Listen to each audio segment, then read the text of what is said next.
Bom dia, bom dia, bom dia, bom dia, bom dia. Olha eu aqui de novo.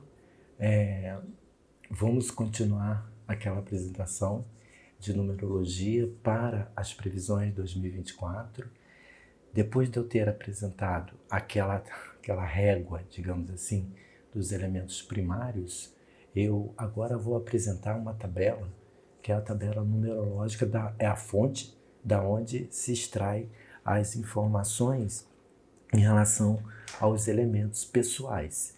Então, aqui eu já mostro para vocês que aqui nós temos uma tabela onde há 9 colunas que representam cada elemento primário. Observa-se que o 0, né, não consta aqui. E aí temos as colunas. Para cada elemento, uma coluna ocupada por uma letra. Então vocês vão perceber que não é difícil, né, montar essa tabela, porque ela vai até o elemento 9, então a gente vai no nosso alfabeto, A, B, C, D, E, F, G, H, I, parou no I, fechou a primeira fase aqui, e aí passa para a segunda, onde nós temos de novo J, K, L, M, N, O, P, Q, R, volta, S, até o Z, enquanto alfabeto, terminando aqui na 8ª coluna. Contudo, vocês vão observar que essa coluna aqui, sabe, que tem essa linha aqui, na verdade, né, coluna intercalando com essa terceira linha de letras, tem uma letra, que é a letra E comercial. Eu coloquei essa letra E comercial para ocupar esse espaço. Por quê? Não existe espaço vazio. Se alguém aqui estudou teatro, sabe que uma das formações que nós temos na arte da dramaturgia é entender a importância da ocupação do espaço, né? Então, digamos, esse é teatro, né? Vamos voltar para cá. Eu e minhas faladeiras, né? Então, vamos lá. Não tem espaço vazio. Se eu mantenho isso aqui vazio, eu vou estar quebrando todo... se eu deixar vazio, eu quebro todo o conjunto. Eu quebro toda a harmonia. Porque isso aqui é uma harmonia, isso aqui é fonética.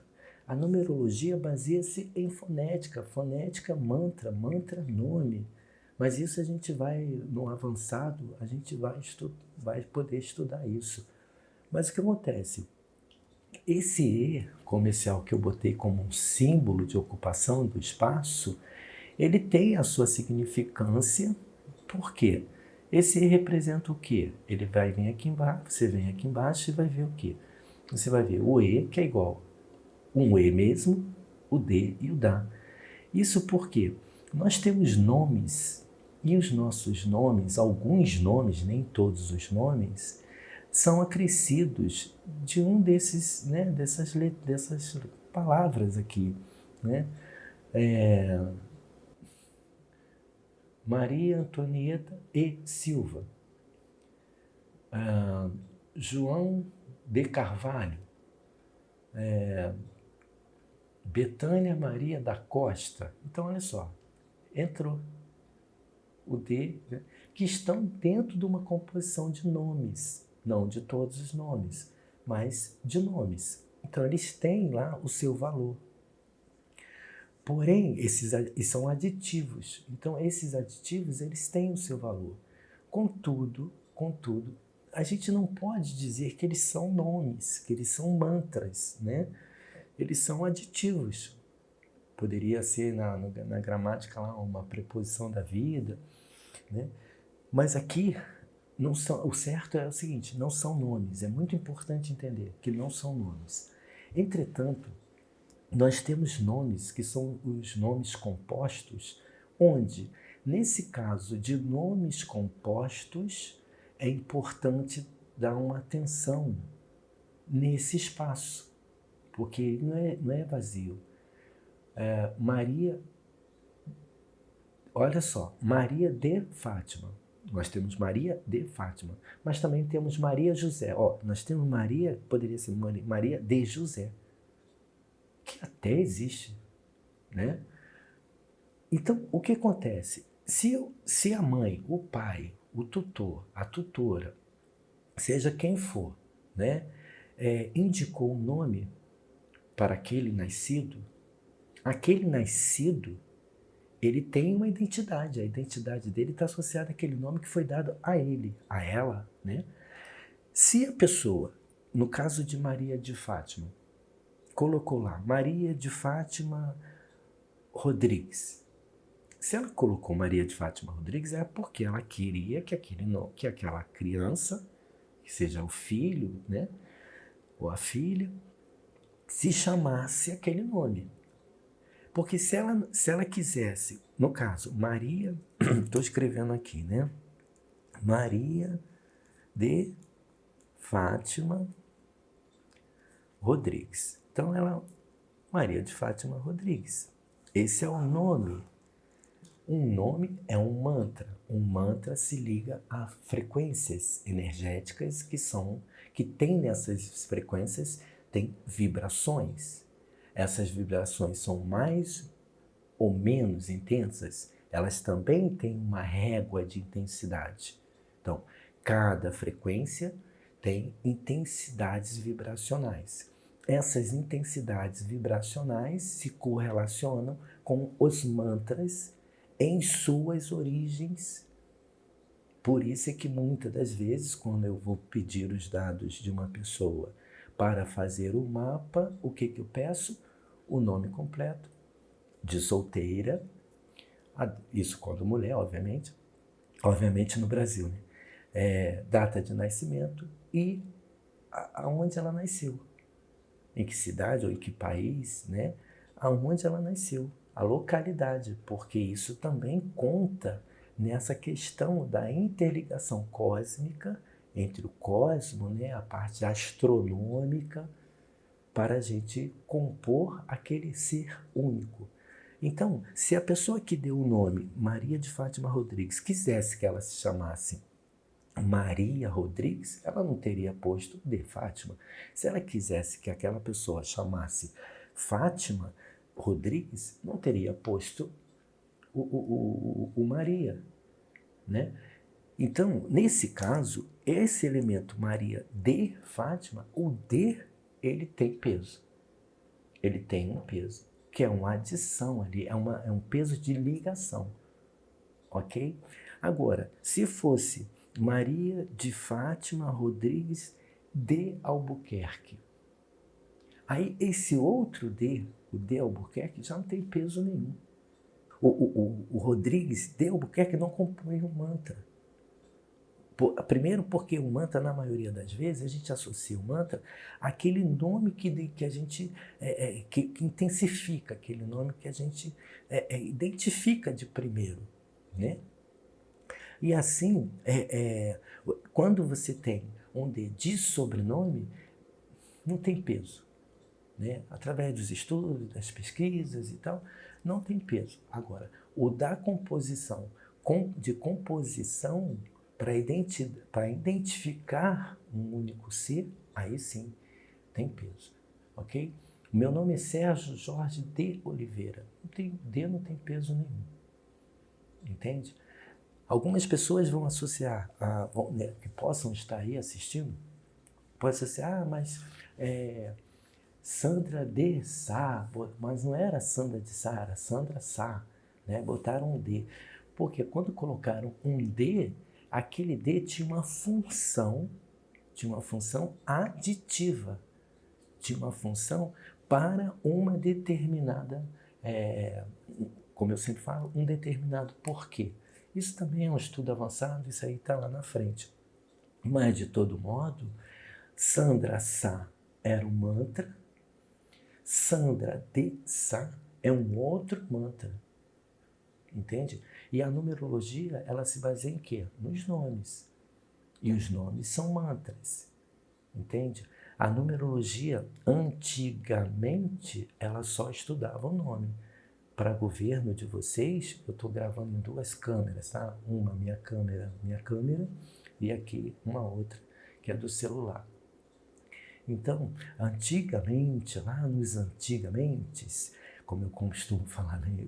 Em 1900 antigamente, a própria Igreja Católica tinha sua numerologia. A Igreja Católica tem nos seus fundamentos, nos seus ensinamentos, uma relação muito, muito significativa em relação aos nomes, a ponto de que eles ajudavam na formação de um nome de um bebê na hora do batizado. Tem isso, vai pesquisar, vai estudar que vocês vão ver. O padre ajudava a dar um nome àquela criança que seria batizada. E por quê? Porque associava-se o nome a uma questão da família. Tinha uma questão genética, tinha uma questão de continuidade das funções, das formações, das atribuições daquela família. Se aquela família tinha uma tendência mais intelectual, dava-se um nome que tinha uma ligação mais intelectual. Se fosse mais para o agricultor, mais para o agricultor. Tinha isso. Então, antigamente, muito antigamente, havia essa questão de associar os nomes às tradições também, sabe? E era só o estudo do nome. Não havia a correlação com a data de nascimento. Hoje existe. Hoje existe. E também não existia porque como a Igreja Católica comprou esse barulho aí, né, que vinha lá dos primórdios dos filósofos antigos e tal, e ela queria justificar, inclusive, aquele número que tem lá na Bíblia, ela desenvolveu a própria numerologia dela em cima de nomes, ok? E aí, o que acontece? Aí por que eles não associavam data de nascimento? Porque na data de nascimento a gente tinha muita coisa a ver com as predições. Como a gente está tentando aqui mostrar como se capta ali a questão das previsões, né, para 2024. Isso, olha quanta coisa para chegar a isso, que ainda vai demorar, mas vou tentar acelerar. Então, como a igreja não trabalha com a ideia de previsão desse tipo de coisa, porque isso é coisa só de Deus, e ela esquece que Deus deu habilidades e funções para todas as formas de vida e existência, que é assim que ela deveria considerar, né? Porque o médico tem a sua habilidade, o seu potencial, a sua qualidade, que para quem acredita em Deus, Deus que deu. O cara da arte, da música, o Bach, né? Beethoven, né? Scarlett, tantas personalidades de potenciais, né? Jogador de futebol tem uma habilidade que de repente Deus deu, né?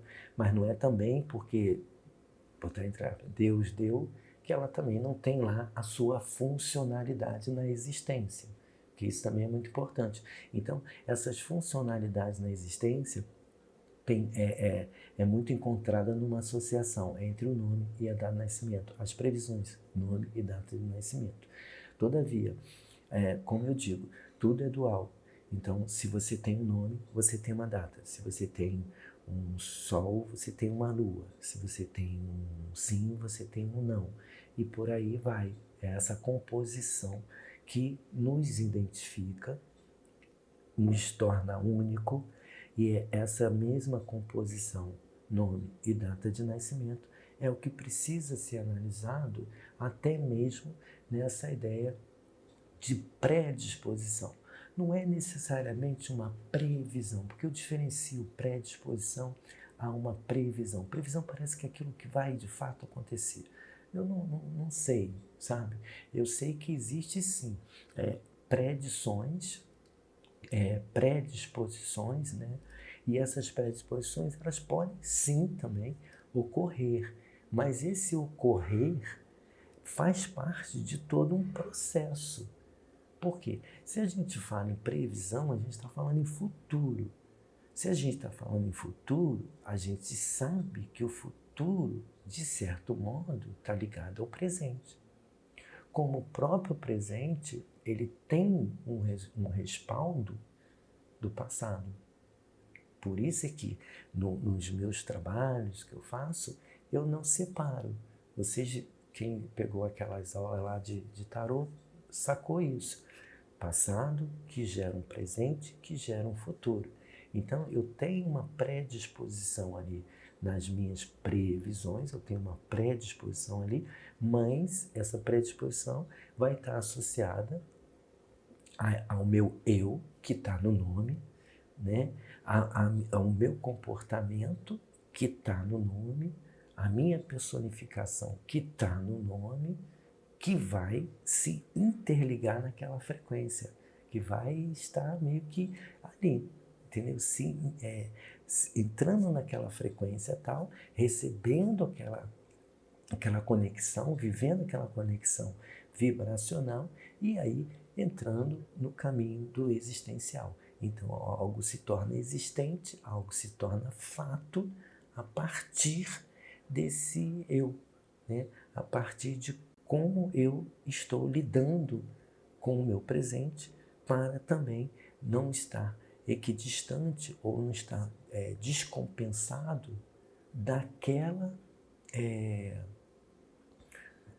frequência, porque a predisposição é uma frequência e eu tenho que estar em sintonia com aquela frequência, porque se eu não estiver em sintonia com aquela frequência, aquilo que está em previsão, de repente passa e você não capta. Ora, eu falo assim, a numerologia ela é feita de frequência, né? Às vezes eu associo as notas musicais. Então, se no ano tal, por exemplo, o ano de 2024, né? O ano de 2024 há uma forte tendência de que ele esteja na frequência oitava. Então, nas notas musicais, está lá na oitava, está lá em cima. Se de repente você está em sintonia, os seus elementos estão em sintonia a essa alta frequência, mas o seu comportamento, a maneira como você está lidando com a vida ou com o seu presente é de nota baixa, então o ano está aqui, a sua sintonia está aqui, mas você está aqui. Você não vai coincidir, né? Você não vai conceber isso, você não vai experimentar, você não vai se oportunar, entende? Então, isso eu acho que é o barato das previsões, né?